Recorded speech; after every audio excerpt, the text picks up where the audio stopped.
selamat sore semuanya. Hi everyone, good evening. Welcome to At America, the U.S. Embassy's American Center. First of all, let me introduce myself. My name is Genara Jusuf, but you can call me Ara, and I'll be the MC as well as the moderator for today's event.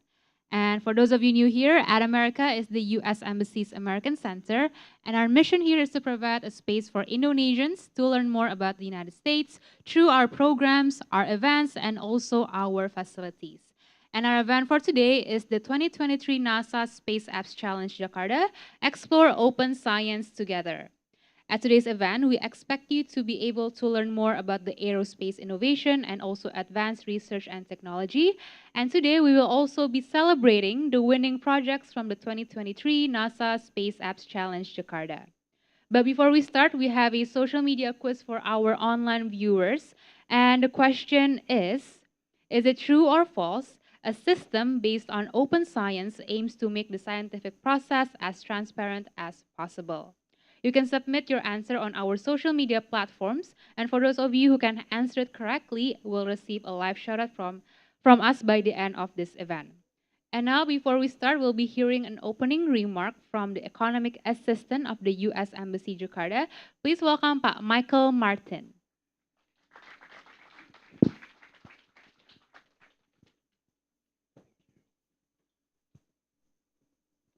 Thank you, Ibu. It's a real pleasure to be here today. And apparently NASA launches more than just rockets and satellites. They launch collaborative events for young students who are interested in science to expand their skills and to work in teams, both skill sets that are very, very important.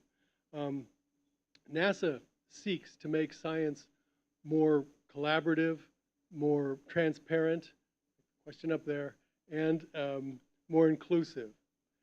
It seeks to make it, and that fits very well, by the way, into the theme of the competition, which is Explore Open Science Together, and it's sponsored by Space Apps Challenge. It needs to make it more transparent because you want a system that is going to be competitive and that people have access to data so they compete on a level playing field. Transparency helps that, and as I understand it, NASA has provided data for all the participants to use. It also needs to be inclusive. You know, there are a number of advances that have been made over the years, and when there are barriers for people to apply their skills in the economy or in research or in any endeavor, then we all miss out on great opportunities. And I look at people like Madame Curie, Marie Curie. She faced a lot of gender discrimination when she was trying to work as a scientist back in the early 1900s, late 1800s. Yet she persevered, and she won a Nobel Prize both in chemistry and in physics. And it was based on a lot of the research that she did that people later were able to invent the X-ray machine, which has had incredible medical applications, and she contributed to nuclear physics as well.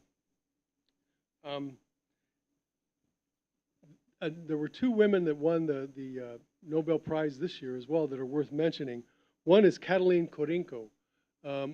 And she had been working on what they call mRNA technology for about 20 years, over 20 years. And it was a technology that would enable scientists to develop a vaccine much quicker than the normal process. And she had a number of doors that were shut in her face. She was assigned to different academic institutions and then pulled away. But when COVID hit and they needed a vaccine very, very quickly, they realized they needed to invest in something like the mRNA technology that she was such a specialist in.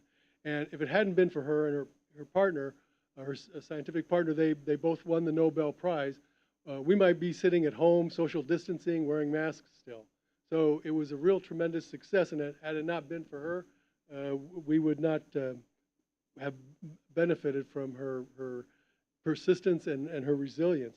The other person that won the Nobel Prize is worth mentioning is Claudia Golden. She won the Nobel Prize in economics, and she's written extensively on labor markets and the difference in labor participation between men and women, participation and earnings. And I'm sure you can find a lot of her articles on the web, and you'd find them. I found them very interesting, by the way. And finally, there's collaboration. We need to harness the power of teams. Teams benefit, by the way, from diversity. Diverse teams are generally more successful, and there's plenty of evidence to show that. Now, I don't know if anybody has seen the movie Blackberry. Has anybody seen that? It's a fascinating film because it's a bunch of techies who get together and they develop some really amazing technology. When they first designed the cell phones, the flip phones, you could talk, but you couldn't send emails. And they set up a system that would enable them to, or people to send text messages. And for me, it was an incredible invention because I spent a lot of time just sitting in cars waiting to get home. Then I have to sit and work late at night at a computer. So it took off. But they weren't able to do that directly. They had great technical skills, but they didn't have the marketing skills, the technological production skills, the financing skills to make that a success. So they combined their resources with other folks that were able to do that. And that's what teams can do. You need people who have a broad range of skills. And finally, I just want to say, I managed an education program in Albania years ago. And we had a number of competitions. There were 5 universities that were involved in this. And I always told students, everybody wants to win. We all do. But the exercise that you're going through in this sort of activity is beneficial in and of itself. And I have met a number of accomplished people who have told me they learn more from their successes or from their failures than from their successes. We have some accomplished speakers that are going to be speaking here today. I don't know if they echo the same thing, but I certainly learn a lot more from my failures. So if you don't win, think about all the things that you gain from participating in the experience. And it's just another learning experience that you can add to your skill set. So anyway, thank you so much for inviting me. It's a pleasure to be here, and I look forward to hearing the speakers. Thank you so much, Pak Michael, for the very informative and very insightful opening remark. And yes, as Pak Michael said, today we are joined by very accomplished and also wonderful speakers that will be sharing to us about the aerospace industry as well as advanced research and technology. And our first speaker is a former chief test pilot of the Indonesian Aerospace, or PT Dirgantara Indonesia, possessing 1,500 flying hours and also a leading woman in the aerospace industry in Indonesia. Please welcome Captain Esther Gayatri.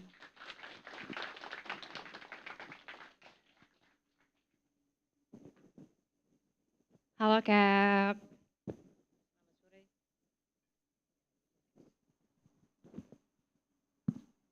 Yes. Hello. Okay, so today I'm joined with Captain Esther Gayatri, and Captain Esther will be sharing to us about her inspiring journey as one of the leading women in the aerospace industry in Indonesia as well as in Asia. And she will also be sharing to us about the importance and also the success of the open science principles in the aerospace industry. But before we jump into Captain Esther's presentation, we have a video about the first flight of N219, which is an Indonesian-made aircraft. So please enjoy the video.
Reju saja di 1200 ya. Hati.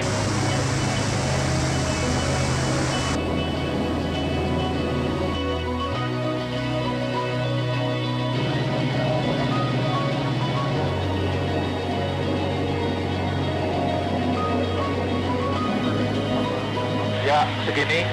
Oke, udah, continue. Iya.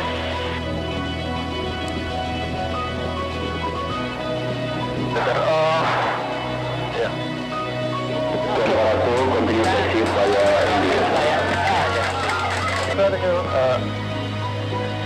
Kita tujuh taksi via hotel di kantor itu.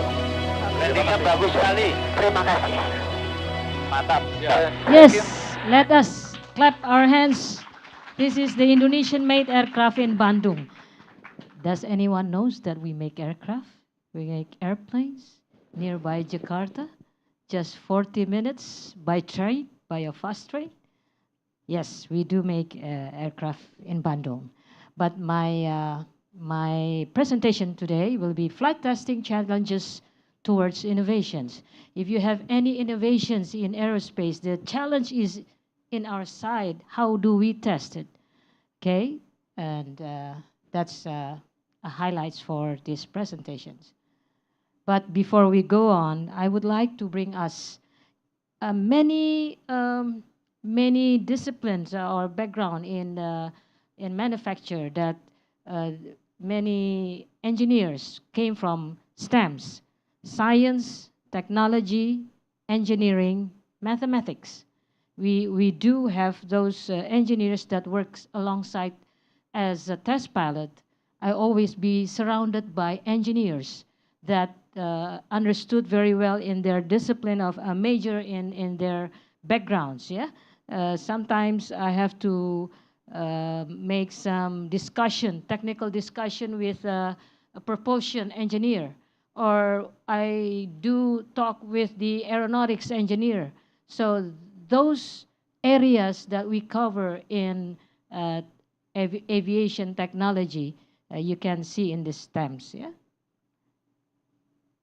Yes, and this is what aviation technology, just an example that we have an electro engineering, mechanical engineering, aeronautics, physics, and so on, that collaborate in one manufacturer to build an aircraft such as N219 or CN235, which is Indonesian made also, and NC212I. Okay.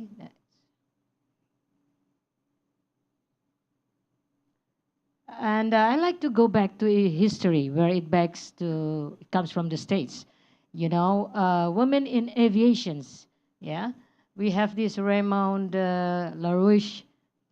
Occupation is aviator, national France, known in 1910. Yeah, becomes the world's first woman to earn pilot's license. So in history, yes, in the 19s, they have such women in aviation like this. Golan Chikova, occupation aviator, is the first test pilot. I'm a test pilot, and she was the first in during the 1913. And next is Amelia Earhart. Yeah, he's of course from the U.S. The first woman who flies solo across the Atlantic Ocean, and I think she lost in the Pacific Ocean. And that's her last flight. There is also society which is in a woman, international woman aviation, yeah, the 99ers. Okay, now I was in this establishment of the Indonesian aviation industry back to Baharudin Yusuf Habibi. I think everyone knows who's Mr. Habibi. Everyone knows? Of course. He is our president. On January 26, 1974, his presidential advisor in the field of technology. And then 1976, he became the president director of PT Nurtanio, and became at 1985, changed the name into IPTN, and now PT Dirgantara Indonesia, in short, or in English is Indonesian Aerospace. So he built this company since 1976, and now I still work in this company since 1984 and until now. I like his quote. He said, percaya baik, periksa lebih baik. So if you trust, you need to check and recheck. If you trust someone, you need to recheck whether this is in the professional. Yeah? If he checks something, you need to recheck again. This is in aviation. So we have always in safety, you need to check and recheck. Okay, this is my journey. Back in 1984, before I entered into Indonesian Aerospace, I graduated in Phoenix, Arizona, Sawyer School of Aviation. That's where I started. I fly Cessna 172, and then worked my way up until graduated with a commercial pilot license and multi-engine rating. At that time, when I came back to Indonesia, no one except women. That's in that era. So what, frankly speaking, they said, oh, that's not for you. You maybe masak di rumah, ya. Tapi ini bukan buat kamu. Jadi penerbang susah loh. Saat itu, during those times. But I said, no, memang I was graduated from the high school IPS, Social Studies, not exact, kayak IPA. Ya, jadi mereka tidak bisa menerima murid yang latar belakangnya sosial. This is not for you. Tapi tentunya, having said that, my father has four women in the house. Ya, my siblings are all girls. He said, don't cry, go, pursue. Ya, itulah yang namanya determinasi, determination and persistence. When you have challenges, you have to go through. Long story short, Mr. Habibi accepted me as a pilot there, not knowing, I don't know what is a manufacturer at that time. All my mind was I like to go back to Indonesia and flying airlines like everyone does, at that time. But no, if maybe a door closes, somehow a window is open. So this is my window of opportunity. During those times, acceptance and challenges I met those because all are male pilots. So I was thinking to resign because so much challenges between, it's not said, tidak terucapkan, ya, tidak tertulis tapi tersirat. Do you understand that? I don't know in English, yeah. It's not written, but you can feel it that you are, not being accepted very well. But then I decide, no, I will stay. I stay in the company and learn a lot. At 1996, I was promoted as a captain in these two aircraft, the CN-235 and NC-212. And believe me, I was tested by 8 flight instructors to see that I am eligible as a captain or not. So I thank God for that. In 1996 also, I was also flight instructor to train a lot of customers from our company. So I've been sent around the world, whichever the customer came from, which country. So I began to teach our customers. And at 2012, we have 3 test pilots that is in the Indonesian Aerospace, but 2 left. They left the company and leave me alone there, not knowing who will fly with me.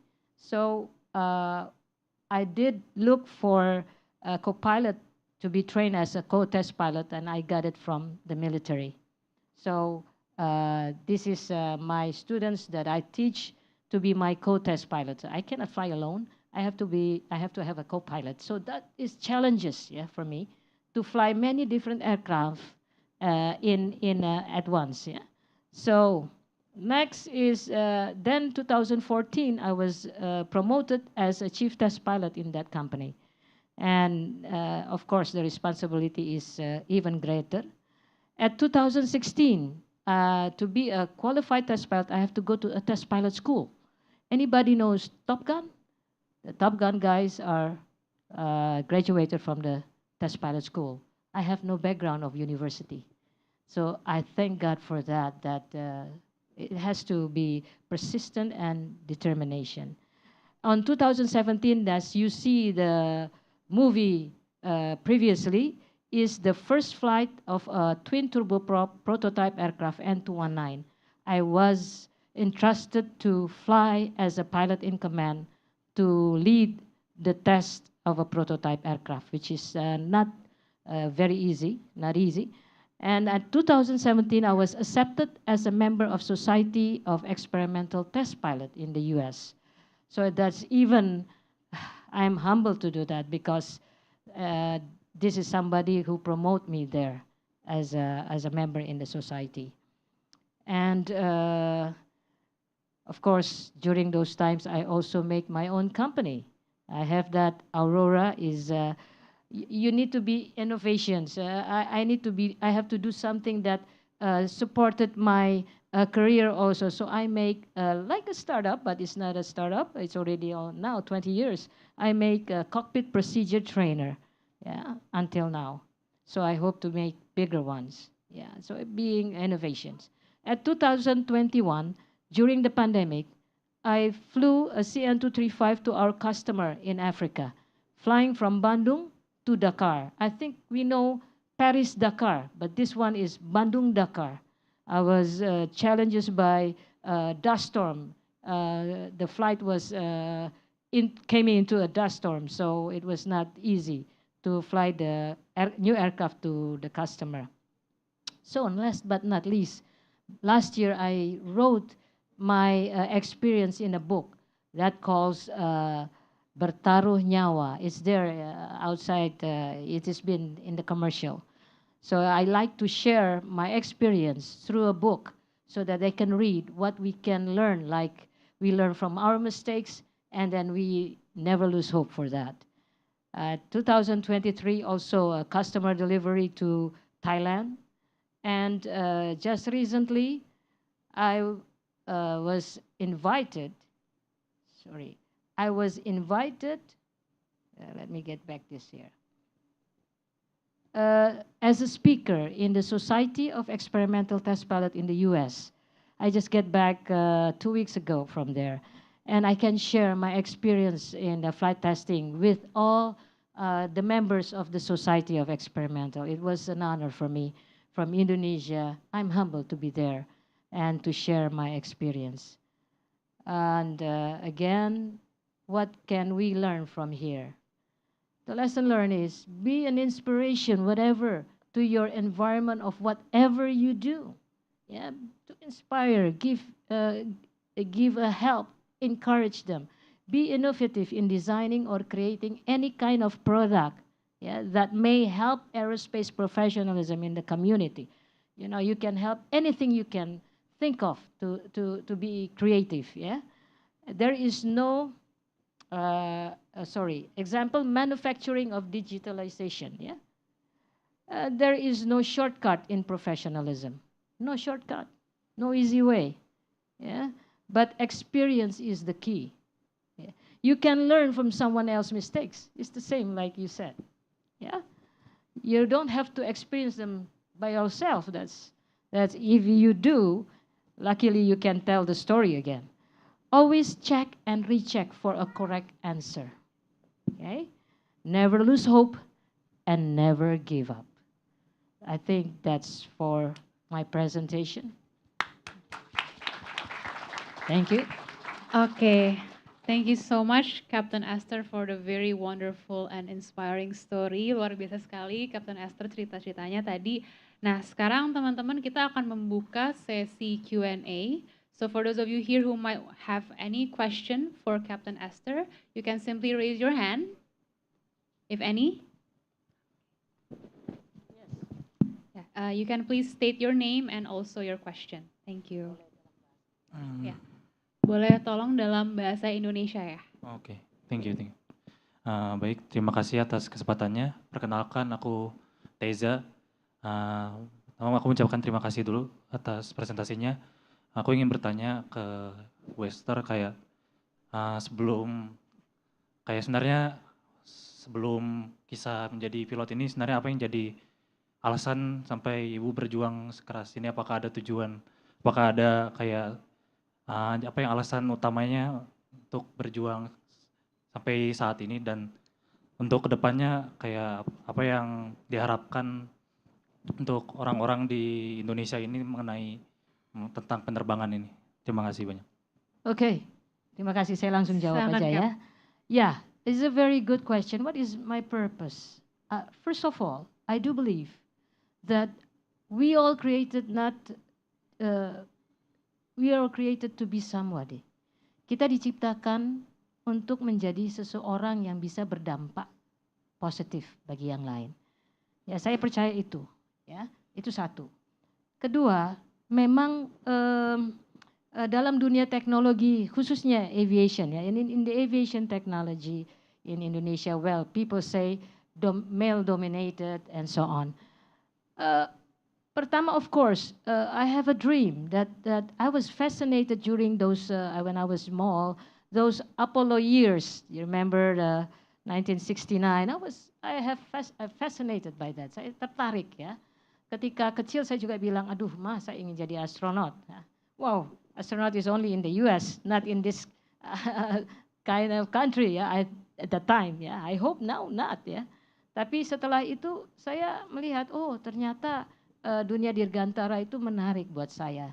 But in Indonesia you always have segmented ya di sekolah IPA, IPS. Padahal seseorang itu bisa berkembang sesuai dengan cita-citanya. Nah, dengan saya memilih dunia dirgantara, aviation di Indonesia yang tidak menerima IPS, ya, saya mau nggak mau harus ke Amerika. Nah, hasil itu saya berjuang di sana untuk bisa lulus, walaupun itu satu cerita sekali ya, sendiri, bahwa saya harus mungkin bisa jadi pembantu karena nggak ada uang dan sebagainya. Akhirnya saya juga bisa lulus. Kembali ke sini, I was not accepted. Ya, the only visionary guy is Dr. Habibie, dan beliaulah yang menerima saya di perusahaan itu. So I have to be determined that apa yang saya cita-citakan tuh harus terjadi, tapi dengan jalan yang no shortcut to be where I am today, because challenges makes you a better person. You know where you going, ya. Batu karang yang teguh kalau ada ombak itu pasti akan teguh ya dengan apa yang dicita-citakan. Jadi tentunya I want to see in the near future. I know now women pilots now increasing. Maybe I'm the spearhead at that time. It's okay, and I can see now many in AirAsia and so on. Cita-citanya adalah Indonesia bisa maju dalam dunia dirgantara, khususnya aviation manufacture, aircraft manufacturing. Ya, but you have to be in a certain level of knowledge. Ya, dan juga ada leverage yang tinggi yang kita harus pertahankan, ya. So itu makanya saya akan masih tetap I will be still in the Indonesian aerospace to maintain that level of how do you call that, quality. Kira-kira menjawab?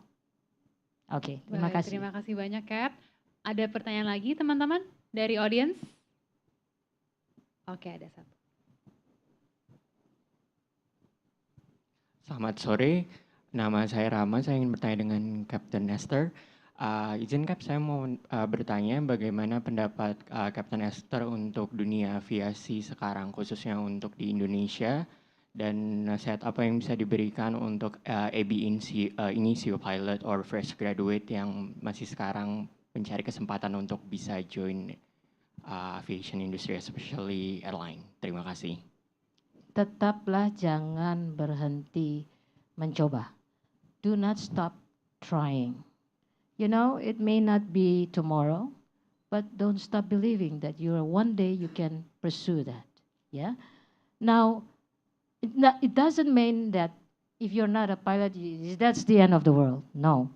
Jadi cari sesuatu yang bisa mendukung Anda punya cita-cita. Sekarang memang after the pandemic, the Indonesian aviation airlines are trying to get back to where it was once before.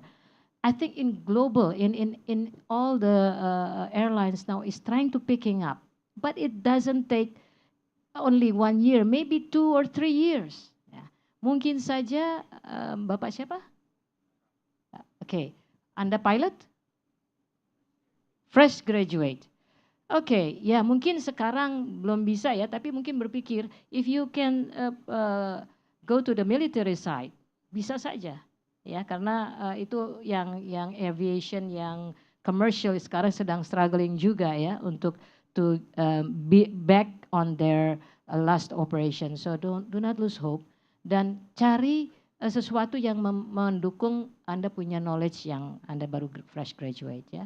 Bisa ada Aero Club yang Indonesian Flying Club di Jakarta.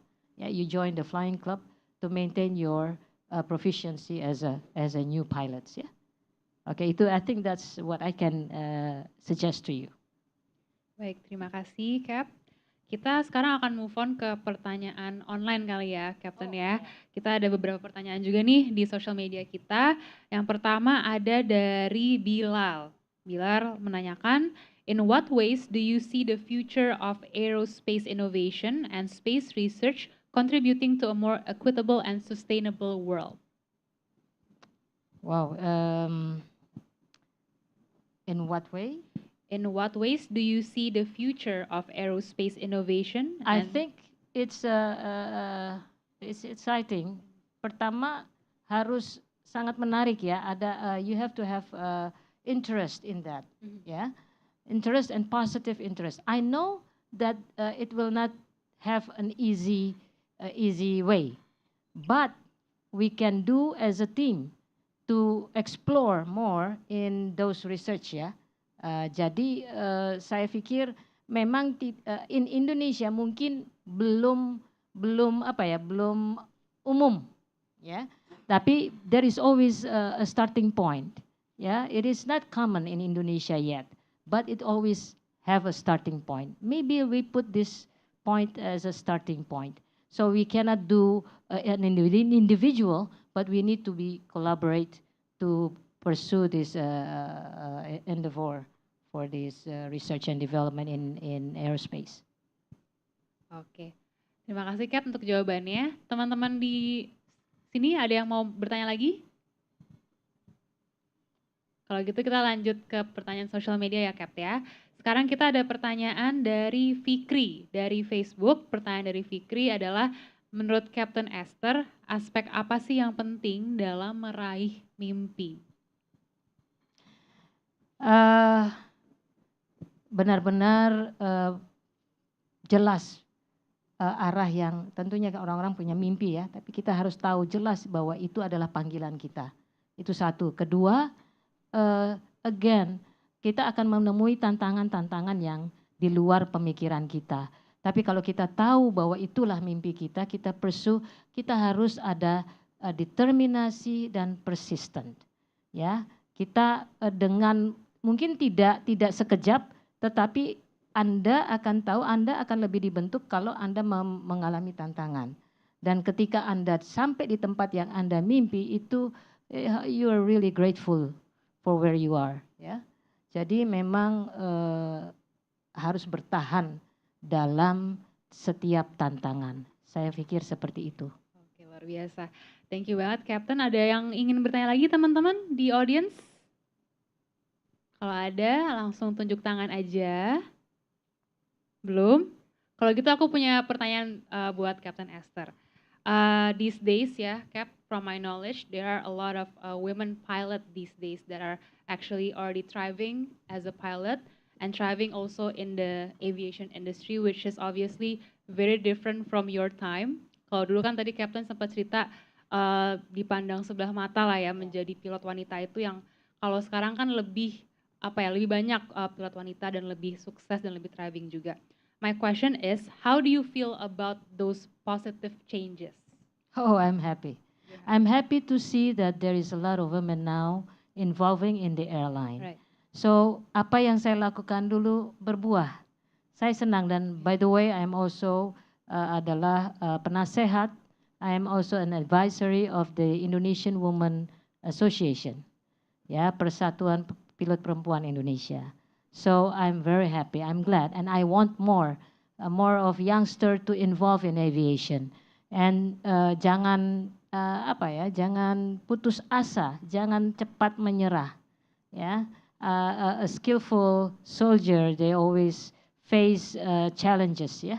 Kira-kira seperti itu. Jadi Captain Esther ini bisa dikatakan merupakan salah satu pionir pilot wanita pertama ya di Indonesia, Captain. Saat itu tidak pertama, saya ketiga, tetapi di dalam industri manufacturing pesawat as a test pilot, yes, I am the first. Boleh tepuk tangannya teman-teman. Ini luar biasa sekali ya cerita dari Captain Esther, dan kita masih membuka sesi Q&A. Kalau teman-teman di audience ada yang ingin bertanya mungkin. Ada lagi? Kalau gitu kita akan lanjut lagi mungkin ya ke pertanyaan online. Ada dari Karin. Karin menanyakan, what is NASA transform to open science and how does it promote scientific openness and collaboration? Oke, mungkin ini is this the first step to socialize what NASA wants in the young generation in the world, ya? Saya pikir leading project is in Jakarta here. So we open to youngsters that fascinated in outer space, in all science and technology. So I think that collaboration needs to have a starting point. So this is the first that we start to introduce to the youngsters publicly. Oke. Ada lagi Cap, pertanyaannya dari siapa ini ya? Dari Junot, dari Instagram. Captain Esther, what do you believe are some of the most significant challenges in promoting equity in space exploration and aerospace research? Consistent, persistent.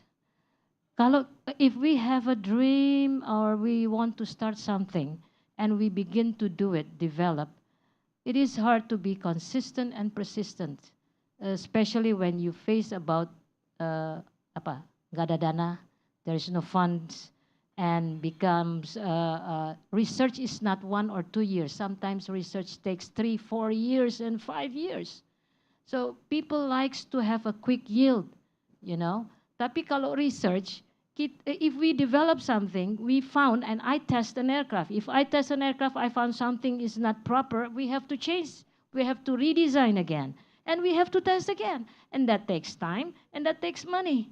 Do we have those persistent and consistent? And the stakeholder understood those cycle? Sometimes they don't because they have the different agenda. Yeah, so we as a professional in the technology, we have to be consistent and persistent. And then how we communicate to the stakeholders. Yeah, so that the dreams will come true. Kadang-kadang kita mandek di tengah karena a lot of bureaucracy. And I know there is bureaucracy. But we have to harus bisa present to the stakeholder win-win solution maybe.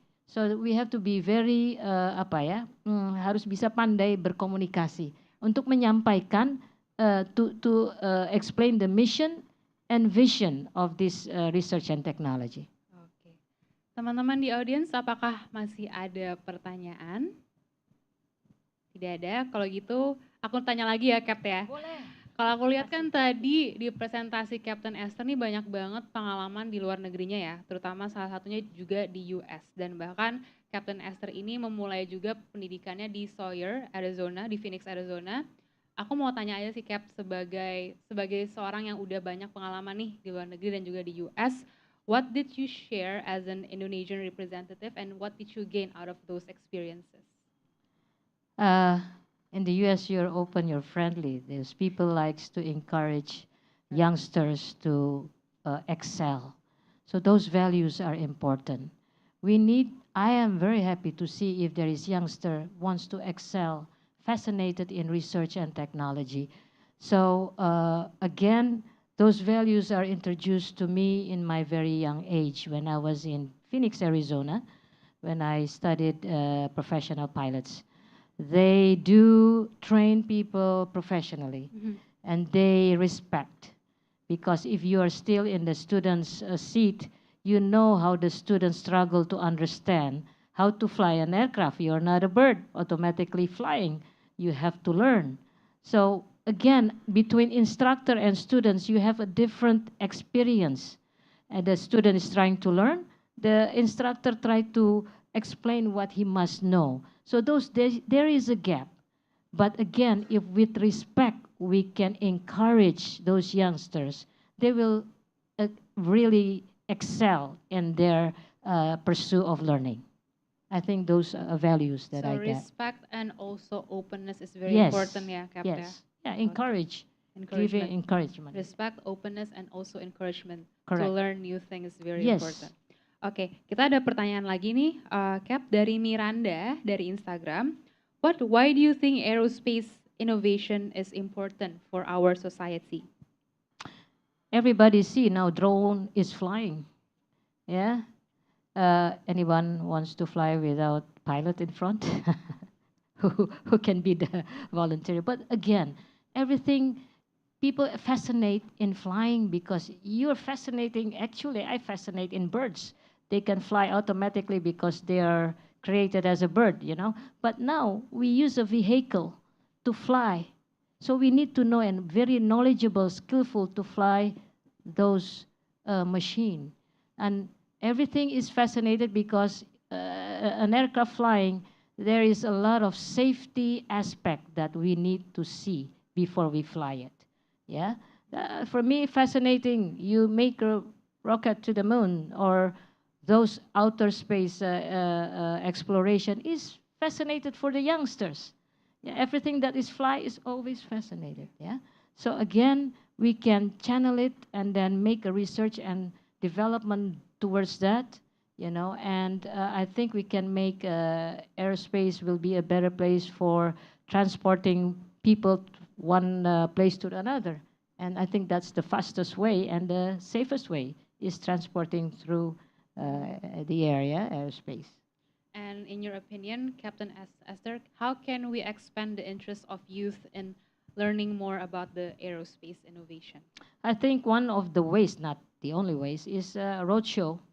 Goes to school, goes to the university, and encourage youngsters that being innovative, you know, in those aerospace technology is rewarding to me. And I think goes roadshow to many schools. Right. I give talks to schools, even elementary and high schools. So then they have something to see, they look at. Yeah, and then become interesting for them. So we start from a very early age. Very early age, only in a different language of communication. Yes. Yeah. Okay, teman-teman. One more. I have One more question. There is not question, just a statement. There is always people fascinated with Captain America. Yeah, something hero that's flying, but we do have humble Captain Indonesia. My name is Captain Esther. Thank you. Thank you so much, Captain. Boleh tepuk tangan sekali lagi teman-teman untuk Captain Esther Gayatri. Terima kasih banyak Captain Thank you. Esther, luar biasa sekali presentasinya, a very wonderful and very inspiring individual. So everyone, next we are going to have another presentation with our next wonderful speakers. And our speakers for the next session is, first we have Ahmad Sharif Talib, who is the winner of the 2023 WWDC Swift Student Challenge. Boleh silakan Kak Ahmad. And second, we have our third speaker now is the co-founder of WIS. Please welcome Frederick Wijaya. Okay, so on this second session of our presentation, Kak Ahmad will be sharing to us about the role of young innovators in utilizing open science and also exploring the impact of technology, especially Swift programming, to solve problems in society. And Kak Frederick will be sharing his experience as a software engineer and also about exploring the influence of technology in addressing challenges and after undergoing his education in the US. Kalau gitu aku akan mempersilahkan Kak Ahmad terlebih dahulu untuk membawakan presentasinya. Silakan Kak. Oke, terima kasih Kak Ara. Izin ya teman-teman. Oke, ya. Sebelumnya selamat sore semuanya. Perkenalkan, nama saya Ahmad Syarif Talib dan saya adalah salah satu junior developer di Apple Academy saat ini, dan saya juga punya background di matematika dari Institut Pertanian Bogor. Dan mungkin hari ini kita bakal sedikit diskusi ataupun sharing ya tentang open science, karena saat ini Nasya coba ngambil tema ini untuk pengembangan sains kayak gitu. Dan mungkin kita bakal banyak gitu ya diskusi tentang peran inovator muda dalam memanfaatkan si open science ini. Sebenarnya saya pribadi juga mungkin agak asing ya dengan istilah open science belakangan kemarin. Cuman setelah Nasabo ini saya baru coba pelajari dan ternyata open science ini lumayan dekat di kehidupan kita sehari-hari. Tapi sebelum kita mulai lebih jauh lagi, coba kita tanya dulu nih, apa sih open science itu? Jadi kalau kata UNESCO, open science is defined as an inclusive construct that combines various movements and practice. Yang dia tuh punya tujuan, ada 3 yang utama. Yang pertama, dia ingin increase scientific collaboration and sharing of information for benefits of science and society. Yang kedua, dia pengen makes multilingual scientific knowledge openly available, accessible, and reusable for everyone. Dan yang terakhir, si open science ini pengen open the process of scientific knowledge creation, evaluation, and communication to societal actors beyond the traditional scientific community. Dan science di sini tuh bukan yang cuman IPA-IPA aja gitu ya. Science itu kan luas dan semua bidang ilmu itu masuk ke science, including basic and applied science, natural and social science, and humaniora juga termasuk. Mungkin kalau dicabangin lagi, itu bakal ada art, ada culture kita, dan segala macamnya. Nah, open science ini punya beberapa pilar. Menurut UNESCO lagi, di sini ada 4 pilar utama yang membangun si open science. Dan open science ini mungkin yang cukup dekat ke NASA Space App Challenge ini yang pertama nih, yang open scientific knowledge. Yang open scientific knowledge ini punya penjabarannya lagi. Yang pertama, scientific publication, open scientific publication, open research data, open educational resource, open source software and source code, and open hardware.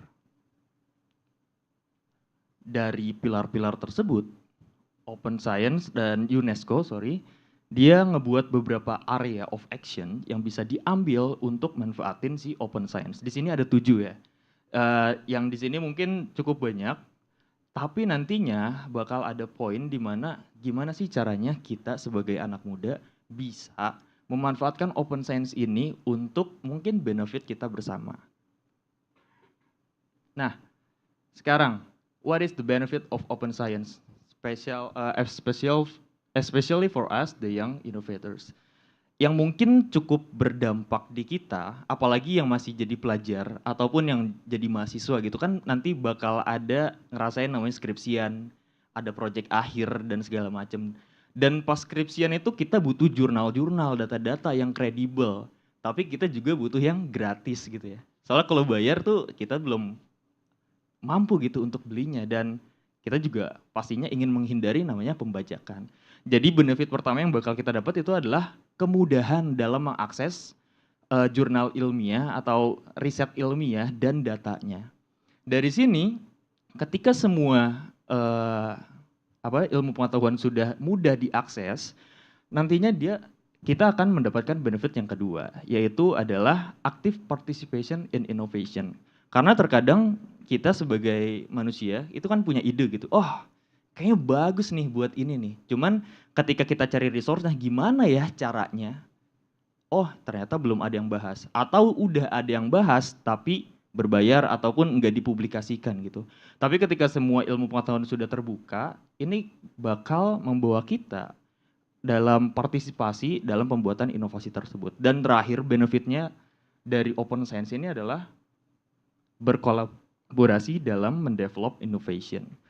Bayangin misal teman-teman ngerjain project akhir gitu atau skripsi gitu, teman-teman udah selesai ngebuat skripsinya, terus tiba-tiba teman-teman publikasikan online gitu kan, bisa dilihat oleh semua orang.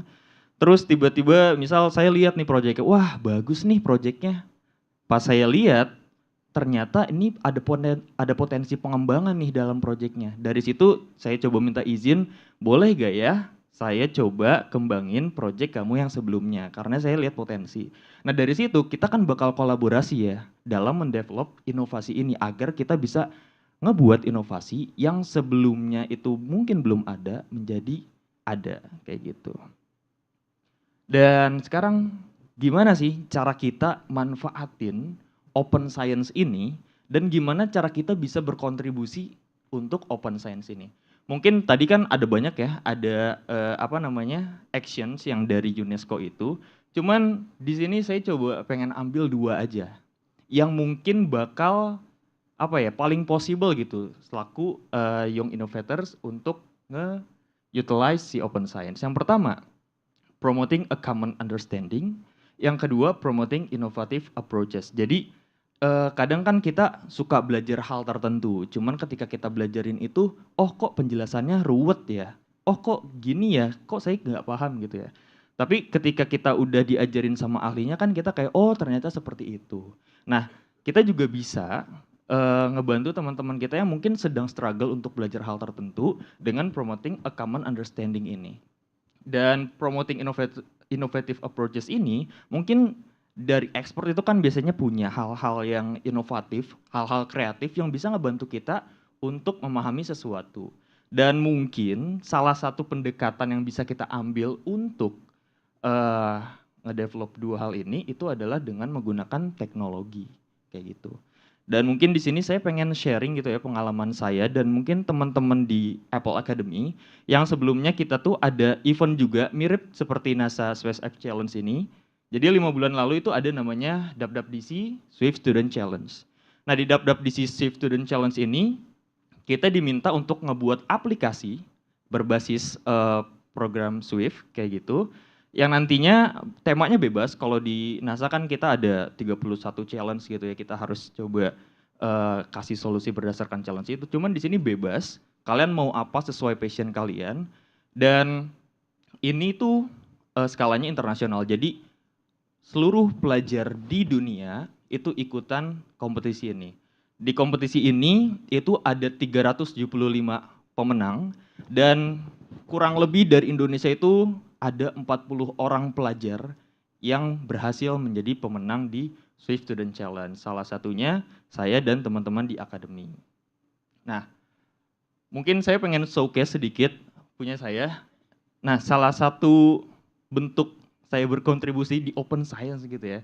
Jadi di sini di project saya ini saya pengen kenalin tentang matematika. Kadang orang tuh ngelihat matematika tuh kayak serem banget gitu ya. Cuman saya di sini coba ngasih tahu dan ngevisualisasiin suatu persamaan yang mananya nantinya kalian kalau misalnya pengen mainin itu bisa tuh. Nanti kalau misalnya kita ganti-ganti parameternya si persamaannya itu bakal menyesuaikan apa input kalian. Nanti kalau misalnya kalian pengen tahu lebih lanjut tentang project ini, kalian bisa scan ya QR code-nya dan di sini juga ada source code-nya kalau kalian pengen pelajarin ini. Dan berikutnya tadi ya, sains itu kan bukan tentang IPA-IPA aja gitu, bukan tentang matematika aja, tapi ada juga tentang culture, ada tentang art. Dan di sini ada project dari Kezia. Kezia coba ngasih tahu nih ke dunia luar sana bahwa kita nih ada nih namanya wayang, ada kesenian kita namanya wayang. Dan di sini Kezia buat game, di mana game ini ngenalin 5 karakter namanya Pandawa. Dan di sini users bisa berinteraksi dengan karakter-karakter tersebut.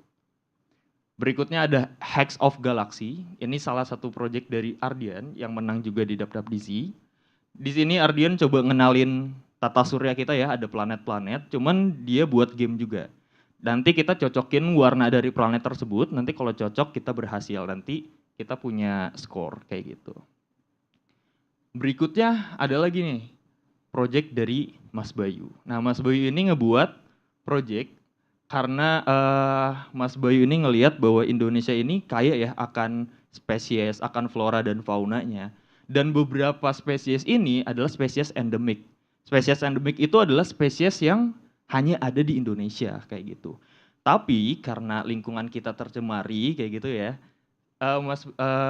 endemik spesies endemik ini terancam punah akhirnya. Nah, di sini Mas Bayu coba bikin game di mana dia ini ngasih awareness ke kita semua bahwa gimana sih caranya untuk menjaga lingkungan kita agar kita bisa menjaga spesies endemik ini. Dan terakhir, di sini ada project dari Radia. Radia di sini punya concern di protein karena mungkin saya pribadi nggak aware ya tentang protein kita butuh berapa sih per hari. Kalau berat badan saya segini, kira-kira hari ini saya butuh makan berapa protein ya. Dan di sini Radia coba ngebuat aplikasi yang bisa ngecek, oh kalau berat badan kamu segini, kamu butuh protein segini nih untuk hari ini. Dan Radia juga ngejelasin secara interaktif fun fact tentang protein. Nah, mungkin pas kita semua, saya dan teman-teman ngerjain project WWDC itu, kita nggak sadar bahwa sebenarnya kita udah coba manfaatin open science, kita coba manfaatin resource pembelajaran memprogram menggunakan Swift, kita coba akses resource apa aja sih, tadi kan hewan-hewan endemik di Indonesia gimana sih cara menjaganya, kita coba akses apa sih persamaan matematika yang bisa ngubah mindset anak-anak muda gitu tentang perspektifnya tentang matematika. Dan dari open science ini kita bisa pertama introduce science and art ya. Dengan open science kita bisa berkontribusi untuk mengenalkan gitu ilmu-ilmu kita yang mungkin orang lain tuh nggak tahu gitu. Atau juga kita bisa mengenalkan kebudayaan kita yang mungkin orang lain nggak tahu di negara lain. Yang kedua, dengan open science kita bisa raising awareness biar isu-isu yang mungkin orang itu nggak sadar bahwa oh ternyata ada ya isu tersebut, itu kita bisa bawa dan kita bisa up masalahnya sehingga orang tuh oh ternyata ada ya masalah ini dan cara menanganinya seperti ini. Lalu kita juga bisa berkontribusi untuk membuat platform yang membuat pembelajaran itu menjadi lebih menyenangkan. Karena sekarang tuh belajar tuh terasa kayak, oh gue harus belajar hari ini, oh harus ke sekolah lagi, oh harus ke kampus lagi. Tapi kalau misalnya kita punya platform yang menyenangkan untuk belajar, bisa jadi semangat kita untuk belajar itu akan menjadi lebih tinggi. Dan yang terakhir, dengan open science, kita bisa bersaing dan berkolaborasi dalam skala internasional. Mungkin ini nggak bakal dirasain ya kalau misalnya teman-teman nggak coba daftar ke NASA Space App Challenge ini. Dan mungkin beberapa hal tadi dirasain nih sama teman-teman karena kan kebanyakan teman-teman ini partisipan dari NASA Space App Challenge ini ya. Gimana rasanya kita berkolaborasi, gimana rasanya kita coba, oh ini ada masalah ini nih, oh ada data ini nih, gimana ya cara cari solusinya dan lain-lain. Nah dari keterbukaan data itu, dari kemauan berinovasi itu, dari kemauan untuk berkolaborasi itu, ini menjadi awal yang baik nih. Baik bagi Indonesia ataupun bagi dunia ini untuk kita membuat dunia ini jadi tempat yang lebih baik untuk kita tinggali. Mungkin ya sekian dari saya. Terima kasih. Oke, boleh tepuk tangannya untuk Kak Ahmad. Terima kasih banyak Kak Ahmad untuk presentasinya, luar biasa sekali. Selanjutnya kita akan mendengarkan presentasi dari Kak Frederick Wijaya. Silakan Kak.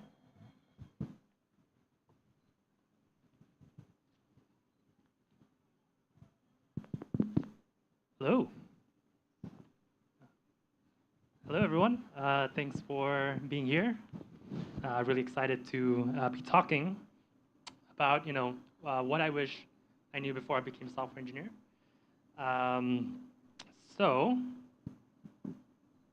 let me. Okay. So maybe just a little bit about myself, a little bit of background about what I do.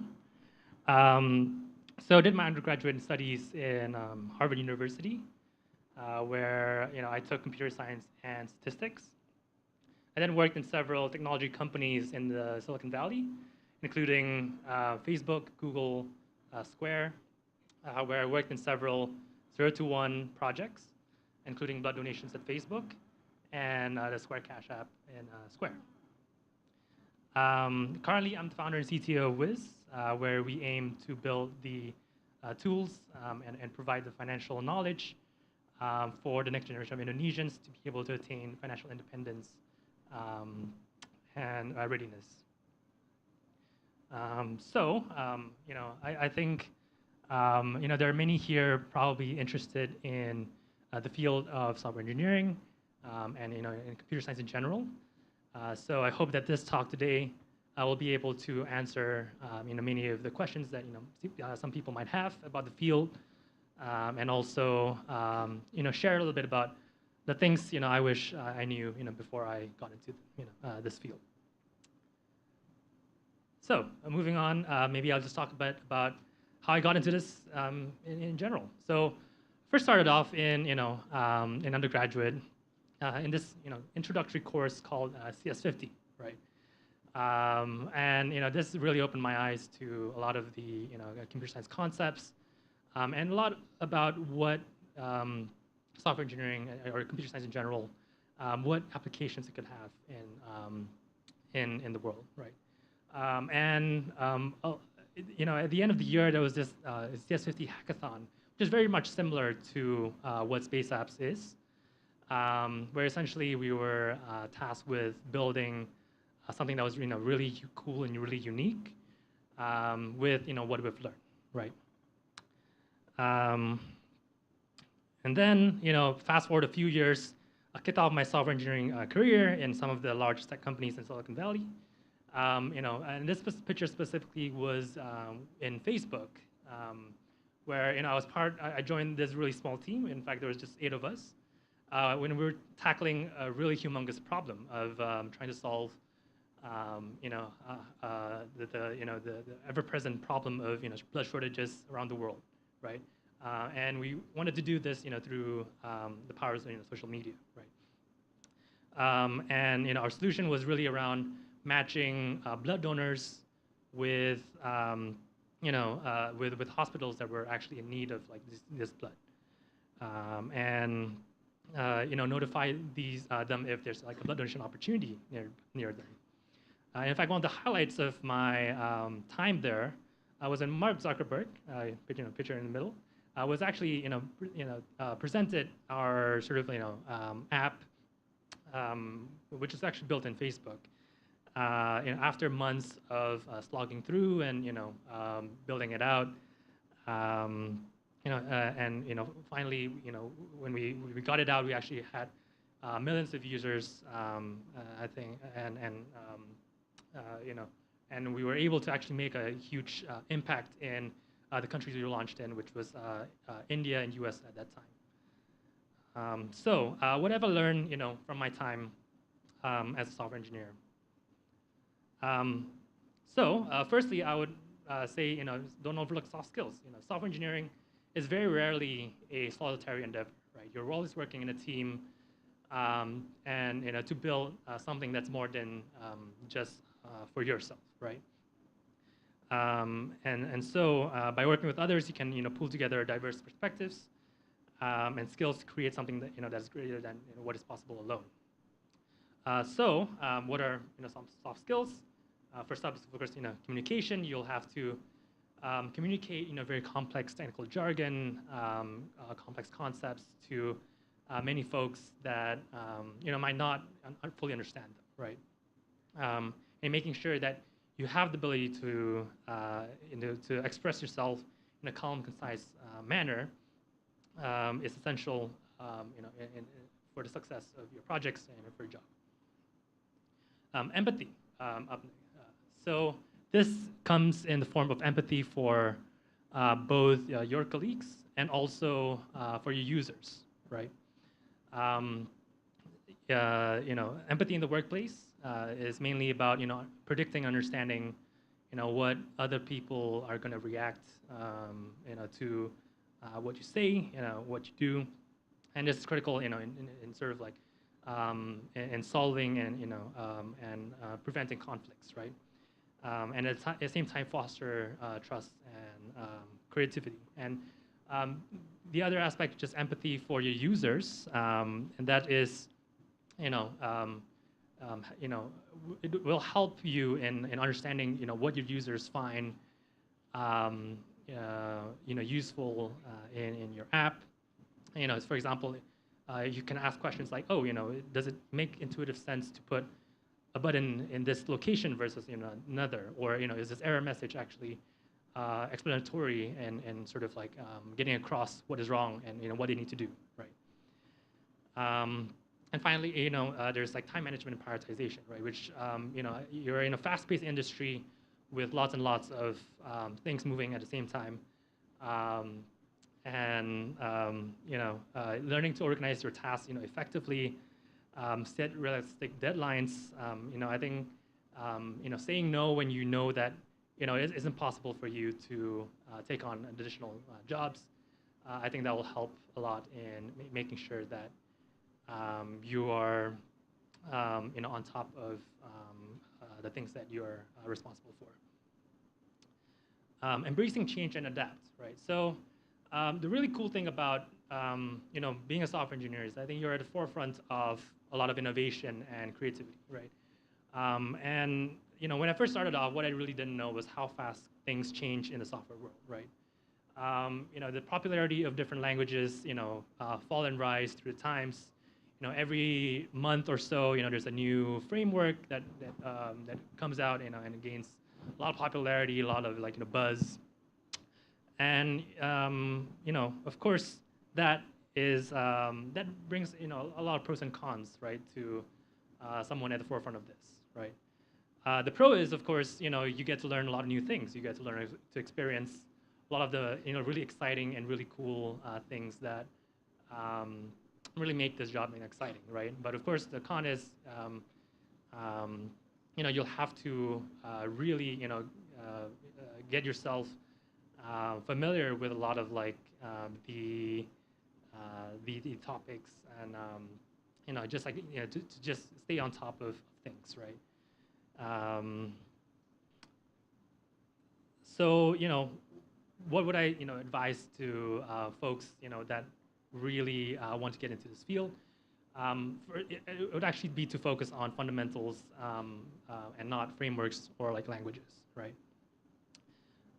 So what are examples of fundamentals? So these are things like algorithms and data structures. These are the hash maps, the binary searches, the sort of the basic building blocks that really make up an application for what it is. Design patterns, right? So basically the blueprints of how to solve very common problems in sort of the software engineering world. And also system design, so how different components are laid out and sort of talk to one another, and how data is structured and stored in sort of the system.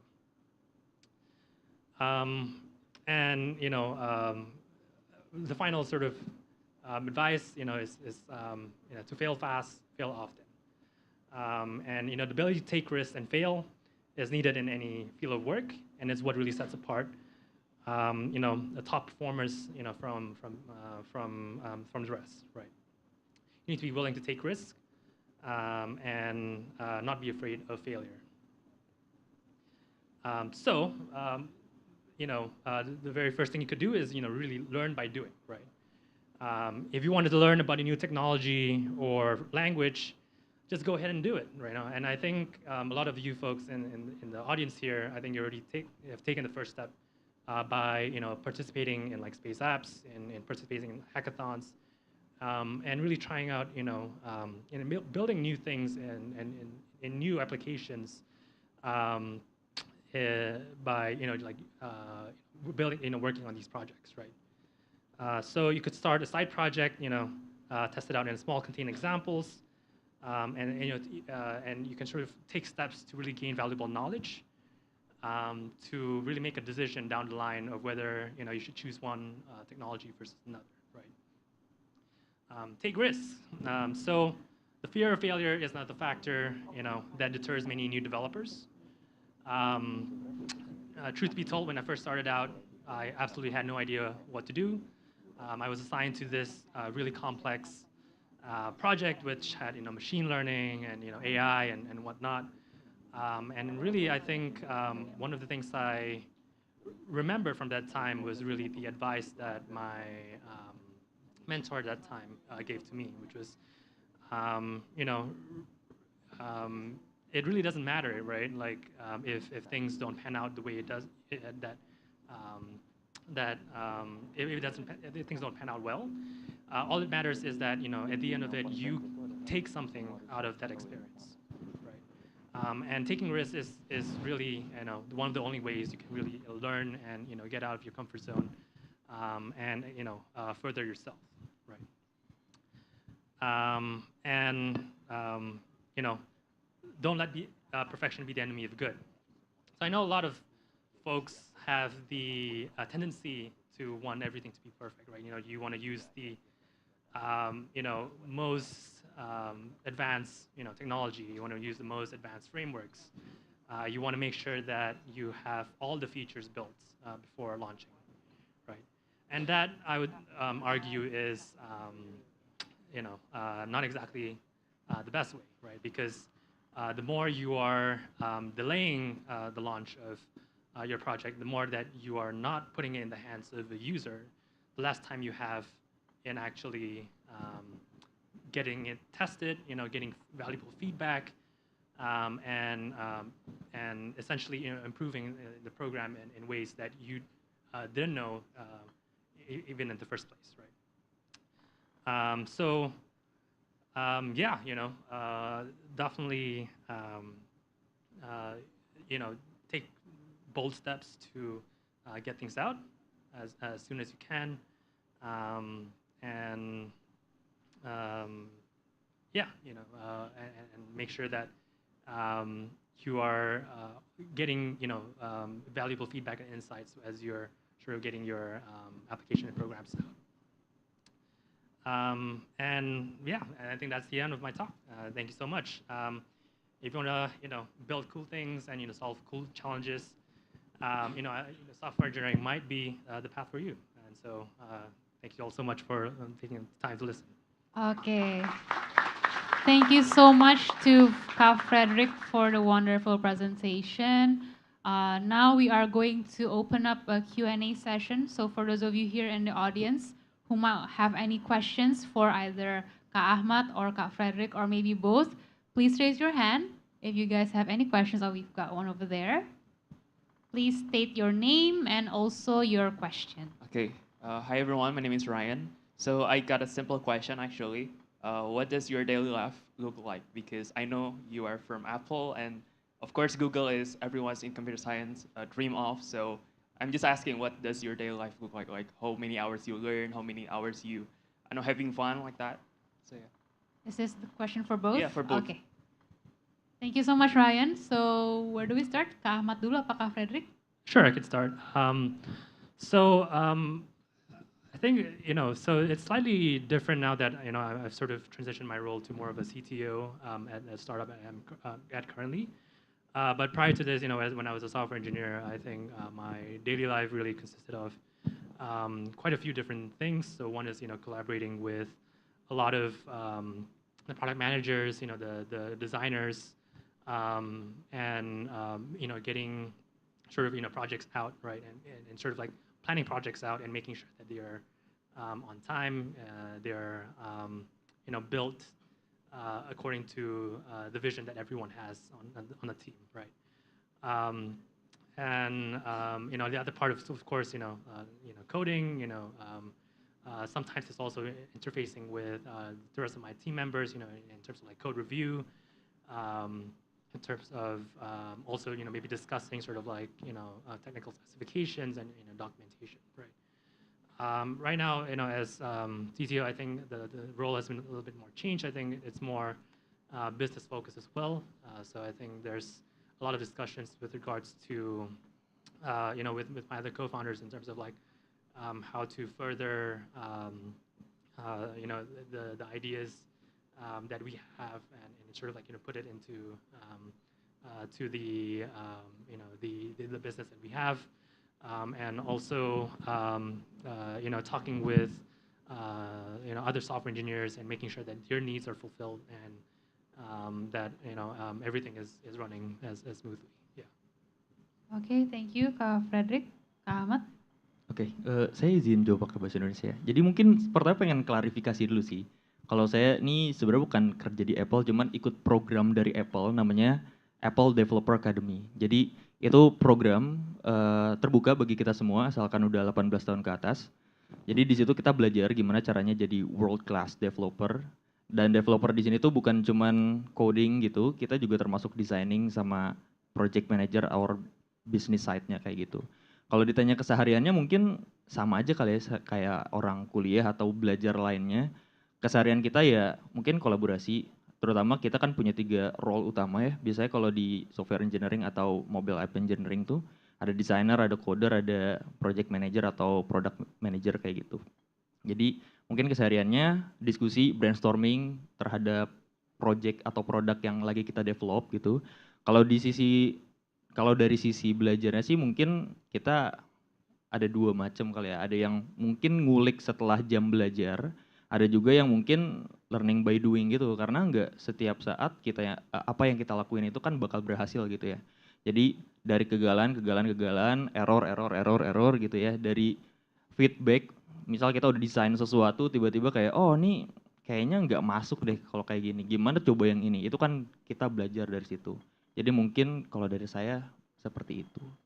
Okay, thank you so much, Kak Ahmad, and also to Ryan for the question.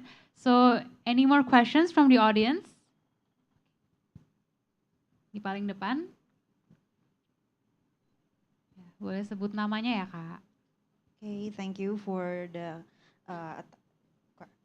time given. My name is Lala. I want to ask, what is your tips for those who want to learn about software engineering but they don't have background in computer science of some software engineering itself? Thank you. Okay, so is this a question for Kak Frederick? And Kak Ahmad? Well, yeah, I can take that. I think it's definitely become easier as someone who has absolutely no knowledge of software engineering or computer science in general to really pick that up and learn about those topics right now. I think there's a lot of courses out there that teach you sort of like the basics of computer science, software engineering. So I think that's one aspect of it, right?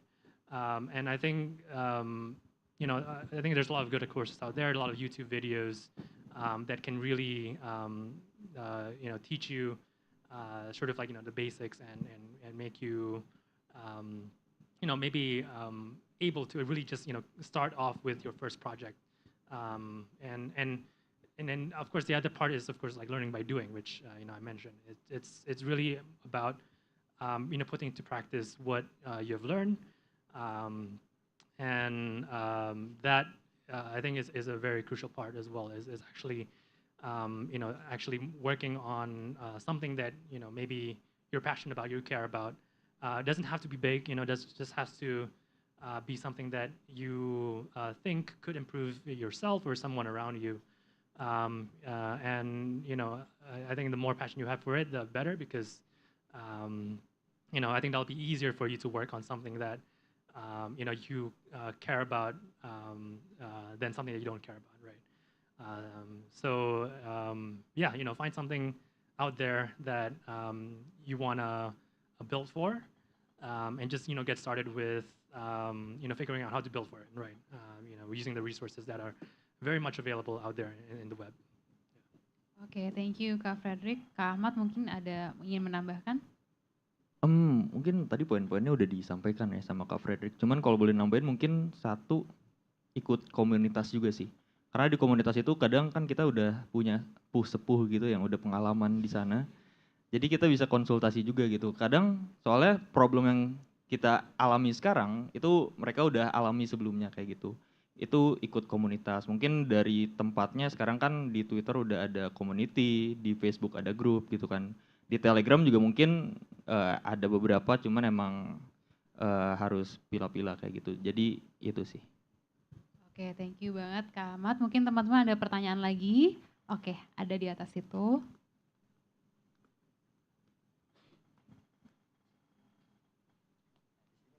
Boleh sebut namanya ya Kak? Yes. Hello everyone. Thank you for the chance. My name is Avandi. I'm from Bekasi. My question is possible to non-IT person, for example, like accountant, for anyone, to switch career to become software engineering with the short course like bootcamp? That's it. Thank you. Oke, thank you. Mungkin karena dari tadi udah Kak Frederick dulu nih, mungkin mulai dari Kak Ahmad. Oke, mungkin sedikit cerita juga. Saya kan backgroundnya dari matematika kayak. Sekarang saya coba lagi belajar jadi product designer. Kalau pertanyaannya mungkinkah, itu pasti kesempatannya selalu ada gitu. Tapi kalau misalnya dari industri sendiri, mungkin nanti Kak Frederick yang bisa jelasin lebih jauh tentang possibilities ininya. Cuman kalau dari pembelajaran, sekarang emang banyak bootcamp atau course yang menyediakan gitu ya, materi yang terstruktur dan segala macam. Jadi untuk belajar sih mungkin bisa, cuman nantinya yang perlu diperhatikan adalah output dari porto kitanya gitu sih. Soalnya kan sekarang banyak orang yang pengen switch karir gitu ya. Dan gimana caranya agar porto kita bisa lebih terlihat tua gitu dibanding yang lain. Mungkin nanti PR-nya di situ. Kalau mungkin atau enggak ya mungkin masih ada. Oke, Kak Frederick, you may add. Yeah, totally agree with what Ahmad said. And maybe just to add on to that, I think it's definitely possible for sure. And I've seen a lot of really successful stories in the industry of people who were from another career or maybe another major, right, who switch into computer science after going through boot camp. The caveat there is that you really need to put in the work to make sure that you're putting in the time and sort of like the effort in that bootcamp program, right? Because you're essentially condensing maybe what a regular computer science students who maybe like 3 years, 4 years of education into maybe a few months of work, right? And really, I think that dedication and that patience in making that work is definitely necessary, in sort of making sure that you are getting the most out of that bootcamp program, right? And in terms of what I think like the bootcamp programs generally also prepare you more for maybe like more practical purposes. So you do lose a lot of the maybe like theoretical knowledge that maybe you learn in university. But of course, I think that's something that you can pick up over time on the job. But just that's something that you have to be aware of, and that you should definitely continuously learn. Even after you've graduated boot camp and you go into your job, you just have to continuously be learning, to really up your game and make sure that you're successful in that industry. Yeah. Okay, thank you so much. So right now I actually do have a personal question coming from myself. So earlier we discussed a lot about open science from Kak Ahmad and also software engineering from Kak Frederick. So my question would be, is it possible for us to implement the principle of open science into software engineering? Oke, jadi pada prinsipnya sejauh yang saya baca dan pelajari, open science itu adalah movement gitu ya, gerakan di mana ilmu itu bisa diakses oleh semua orang gitu, terlepas apa backgroundnya kayak gitu. Jadi kalau ditanya apakah bisa untuk software engineering, sangat bisa. Gimana caranya? Sekarang kan mungkin ada yang familiar dengan GitHub ya. GitHub di situ kan banyak banget source code yang bisa kita temuin. Bahkan tadi project-project yang saya showcase di depan itu semua udah terbuka gitu source code-nya. Dari situ, dari project-project yang terbuka source code-nya kita bisa belajar, oh ternyata kalau buat project ini kayak gini ya caranya, kayak gitu. Atau juga mungkin ini khusus di Swift programming, sebenarnya Apple tuh udah ada nyediain kayak tutorial gitu, gimana sih caranya kalau misal kita pengen belajar si Swift ini. Nanti diajarin satu persatu dari konsepnya, dari mungkin sintaksnya dan lain-lainnya itu ada, dan sampai buku panduannya pun ada gitu. Jadi Open Science ini untuk software engineering mungkin di bahasa lain juga ada ya, kayak dokumentasinya dari apa namanya bahasa tersebut. Jadi sebenarnya Open Science ini sih udah dilaksanakan sih untuk software engineering sendiri sejauh yang saya tahu kayak gitu. Kak Frederick, Yeah, you may add? definitely agree. I think it's already a very common thing to have, open source software, right?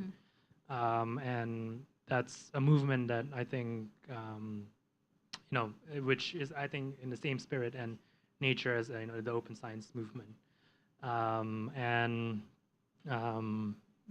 think sort of it's really only possible through the community that's out there, and the people that are part of that community, right?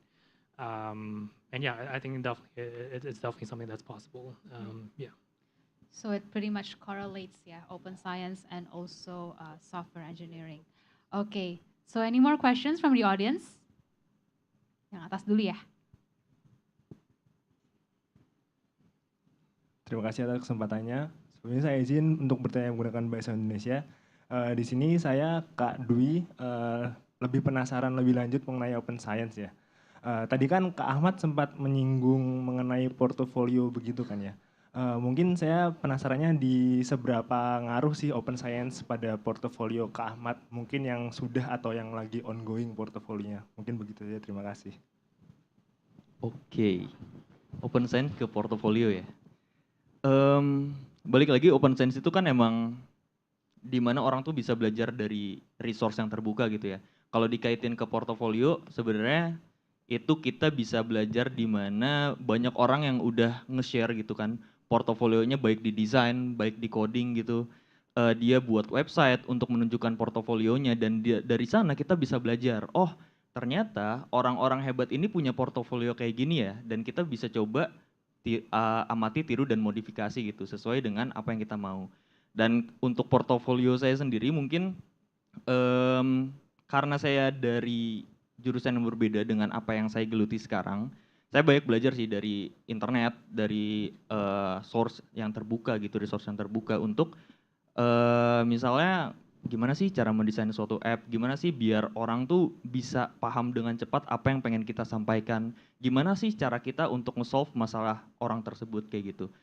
Jadi dari resource yang ada di internet di luar sana, saya bisa belajar, oh ternyata gini ya caranya, oh gini ya caranya, walaupun ya kita harus pilah-pilah lagi sih, karena open resource itu biasanya nggak ada di dalam satu tempat yang sama. Kadang kita harus surf ke web 1, web 2, web 3 untuk ngedapetin itu semua. Apakah menjawab mungkin? Oke. Dari Kak Frederick, ada yang ingin tambahkan? Baik. Oke, ada pertanyaan lagi teman-teman dari audiens? Boleh sebut nama ya Kak? Saya izin bertanya dengan bahasa Indonesia. Perkenalkan, aku Teza. Ingin bertanya lagi, terutama ke Kak Ahmad. Nah, mengenai open science ini, yang menurut pandangan saya dan dari lingkungan saya itu, salah satu masalahnya itu karena itu bahwa banyak orang Indonesia itu sudah lihai dan cukup lihai untuk menggunakan open science. Tapi yang saya lihat tuh kayak belum banyak yang saling terbuka dengan apa yang mereka lakukan. Jadi kayak kalau misalnya ada orang yang melakukan suatu proyek tuh kayak masih dipendam sendiri dan tidak banyak yang di-sharing dengan samanya. Nah jadi pertanyaan saya itu menurut kakak apa yang jadi penyebab ini jadi kayak kurang ada kayak sharing antar orang Indonesia ini tentang apa yang mereka lakukan, dan juga kalau misalnya kakak membuat suatu sistem nih agar open science agar sama Indonesia itu saling terbuka itu sistem seperti apa yang akan kakak sarankan? Terima kasih banyak. Silakan Kak Ahmad. Oke, terima kasih pertanyaannya, ini menarik ya sebenarnya. Kenapa ya orang Indonesia itu jarang yang mau sharing? Padahal bisa jadi dia tuh udah buat project yang menarik banget gitu. kalau kita telusuri mungkin bakal banyak banget ya faktornya. Cuman yang saya sering lihat itu orang Indonesia takut dijudge kayak gitu. Ah, kayak gini mah gampang. Ah, gini mah bisa juga gua dan lain-lainnya gitu. Jadi karena ada judge itu, ada judgement dari orang banyak, ya dia takut. Jadi kayak aduh, ya udahlah, banyak lah orang yang bisa buat kayak gini. Aduh, cuman buat kayak gini saya mah masih pemula gitu kan. Jadi kayak orang tuh takut gitu, nggak ada area yang safe gitu, nggak ada lingkungan yang safe untuk dia mengutarakan apa yang dia buat, apa yang dia pikirkan, apa yang dia ingin capai gitu. Jadi mungkin salah satu hal yang bisa kita perbaiki bersama adalah gimana caranya kita bisa mendukung gitu orang yang punya passion tertentu di bidang tertentu agar orang ini bisa tetap lanjut gitu, agar dia mau sharing juga, agar kita juga nantinya dapat dampaknya gitu. Kalau misalnya dia mau sharing kan berarti nanti kita dapat tuh ilmu-ilmu yang mungkin bertahun-tahun dia udah pelajari kayak gitu. Dari saya sih itu, mengenai faktor lainnya mungkin banyak. Mungkin kita harus bareng-bareng kali ya untuk menangani itu. Kalau sistem sih sebenarnya sekarang udah banyak sih, kayak tadi komunitas. Komunitas itu kan sebenarnya bisa jadi safe space juga, cuman kadang-kadang juga ada orang yang eh, agak menyakiti perasaan kita gitu kan ya. Jadi mungkin dari komunitas itu bisa dibuat ada admin yang tegas dengan rule yang ada gitu. Kalau misalnya ada seseorang yang ngebuat space ini nggak safe, ya udah berarti kita udah nggak satu visi lagi nih. Jadi silahkan keluar seperti itu. Mungkin itu bisa dikembangin lagi si sistem seperti itu. Oke, terima kasih Kak Hamad. Ada pertanyaan lagi teman-teman dari audiens? Kalau nggak ada, kita akan lanjut pertanyaan di social media. I think this one is for Frederick. The question is, it's from Tessa from Facebook. What role does software engineering play in the success of projects like the NASA Space Apps Challenge, and how does it impact the outcomes of these challenges? Yeah. So I think software engineering is just one part of the the NASA Space App Challenge. Of course, is the ability to maybe take maybe be it data, be it things that you want to display, and putting it in a very nice and accessible format for others to really use and then, maybe enjoy, right, in sort of for your be it like the web app, be it like a mobile game, et cetera, right? So yeah, I think that's definitely just one part of it. The other part I think, which I think I've seen a lot, in sort of like the projects that came out, were really like the creativity, with actually coming up with solutions, with coming up with like a novel sort of ways to solve certain problems and challenges that were posed to them, right? And I think that's something that will always be true in whatever challenge that you're tackling. And I think software engineering is just a way to really maybe organize that together and have something that other people can easily use and easily interface with, right? Okay, so I do have actually one more question for Fred. So you actually pursued an education in the US, as you told before, in Harvard. And not only that, I also read that you actually worked in the US for several years as well before you finally built Wiz. So my question would be, how has studying and also working in the US affected the way you think about using technology to help society? Yeah, I think that's I think that definitely is something that I've when I think my time in the U.S. has definitely opened my eyes a lot in terms of like how sort of like people work together and how ideas really come together, and I think that's something which I hope to bring back to Indonesia and also maybe to the company that I'm building at the moment, and I think it's really opened my eyes a lot to just the sort of sheer openness that people treat each other. I would say. I think there is no fear in sort of like any backlash, regardless of, be it like hierarchy in the company or yeah, I think you're judged based on the merit of your ideas and not, really any sort of other, you know, other aspects, right, of yourself, right.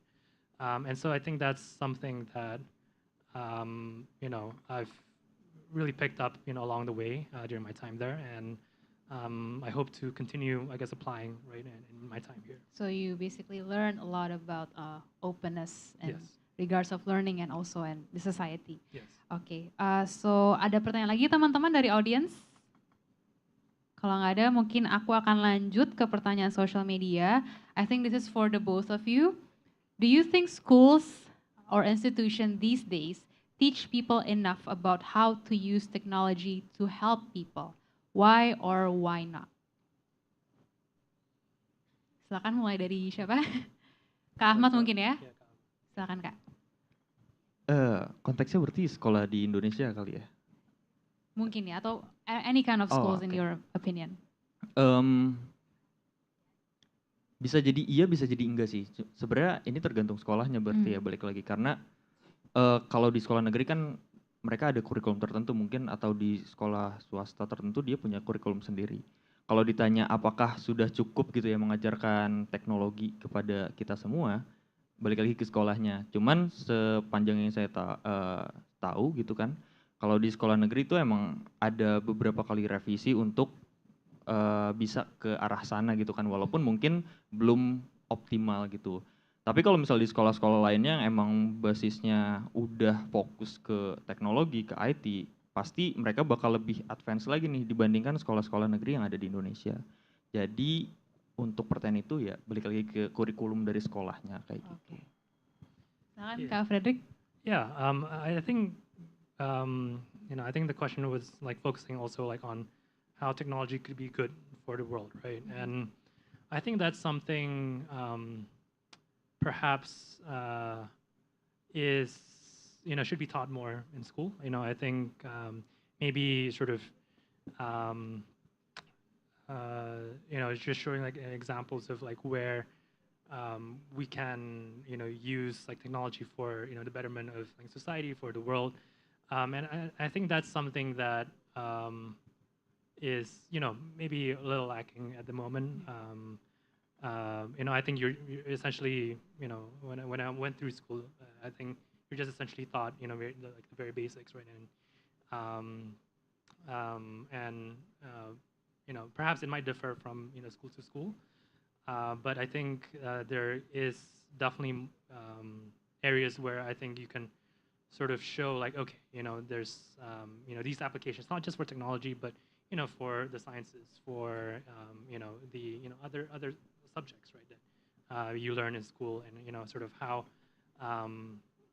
what sort of impact they have in society, and sort of what you can do with them, right? And I think that's something that is always good to have in school, and definitely would love to see more of that for sure. Okay, thank you so much Kak Frederick. So everyone, I think that wraps up our chit-chat session for now. Boleh tepuk tangannya untuk speakers kita. Thank you so much to Kak Frederick, Kak Ahmad, dan juga tentunya Captain Esther udah diskusi bersama teman-teman semua. And now we will be moving on to our awarding session. Okay, now we will be moving on to our awarding ceremony. So therefore, I would like to give the stage to our space co-lead. Please give a round of applause for Raiden and Win.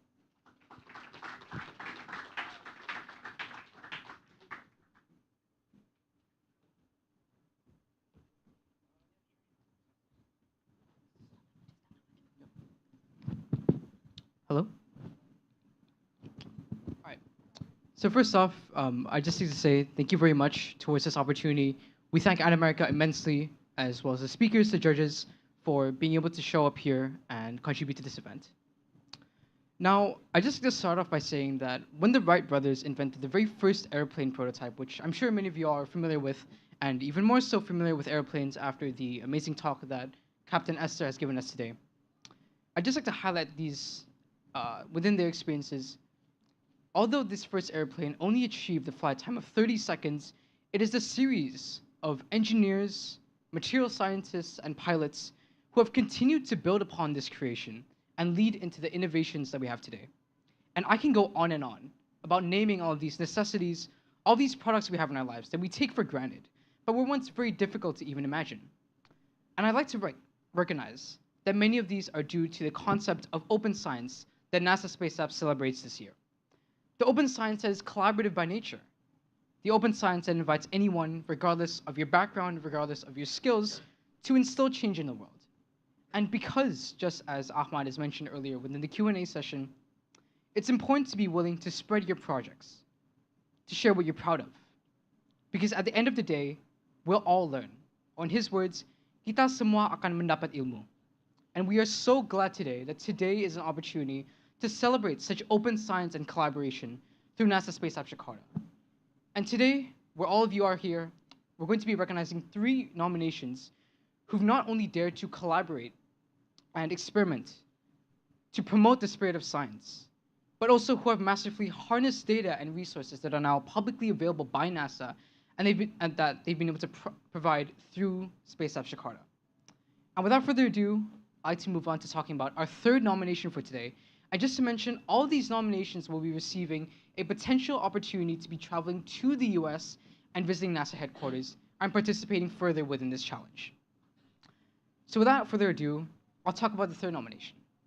This project focused on an extremely relevant issue today, being forest fires. And it's also a very challenging issue to fix, noting both the technological and social aspects.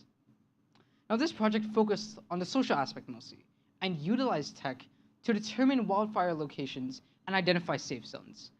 The judges held the consensus that this project had the potential to have an extraordinary impact. It utilized open data well, taking sources not just from NASA, but from many other geospatial sources, well, to create very accurate simulations that can now detect these forest fires and thus contribute to the overall safety of those that they like to protect within this project. Now, let's watch the pitch demo for this project.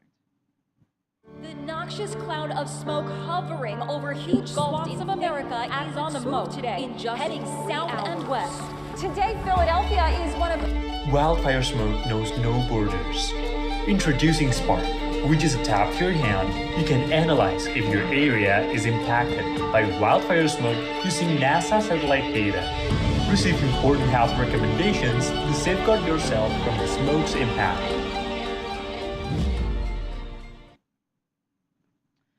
So with this video, we'd like to invite the 3rd nomination up on stage, Mission Apollo 24. Congratulations. Please give them a round of applause.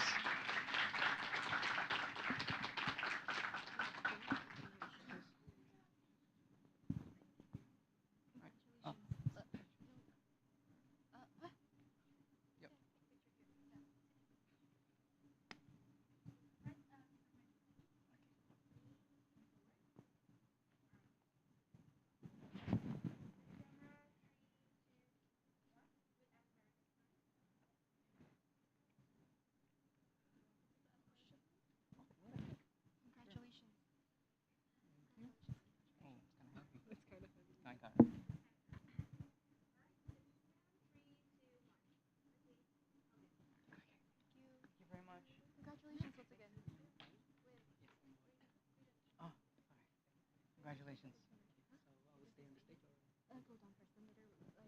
Congratulations. Congratulations once again. All right. With that, I'll be passing it on to my co-local lead, Win. Okay, so the 2nd nominee encompassed the essence of the NASA Space Labs Hackathon. The project is intuitive, carefully structured, and transformed complex space exploration knowledge to an easily understood package for children. This project is interactive whilst having the potential to inspire future space explorers from a young age. So can I cue the video?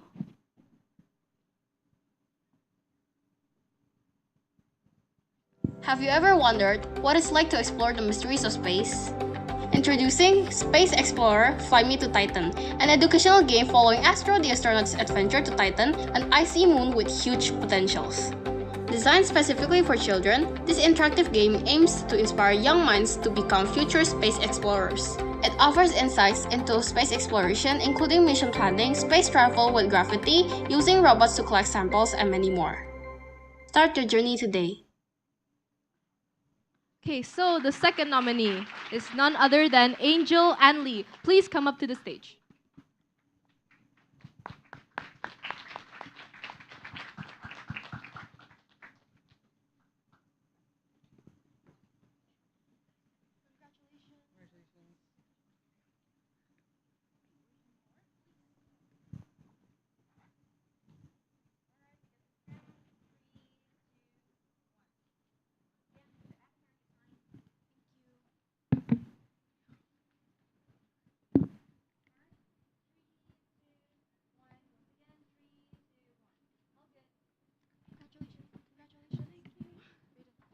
Congratulations once again. Let's all give her a round of applause.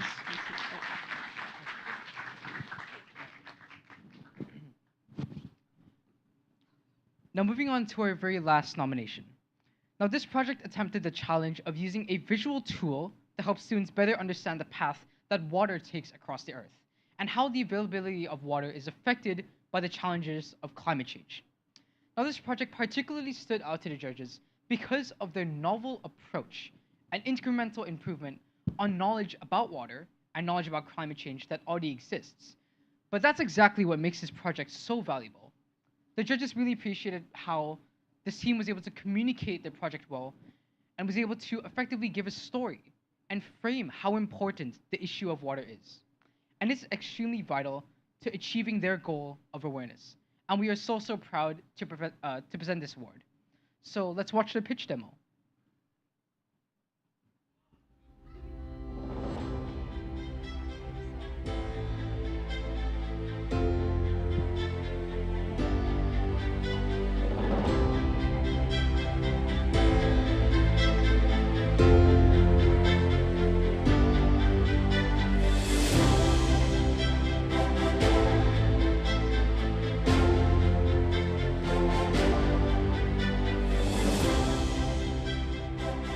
Alright, so before we move on, we actually have another pitch demo video for them, so could you please...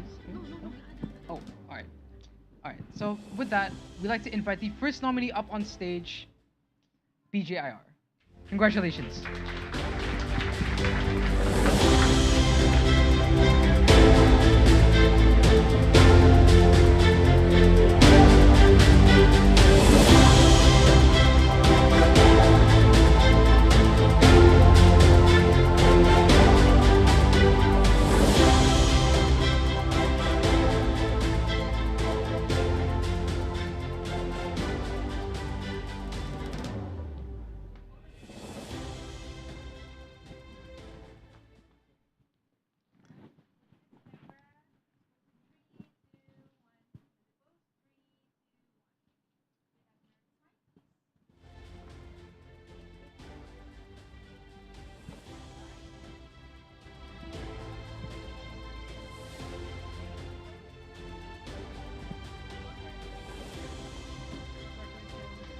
Once again.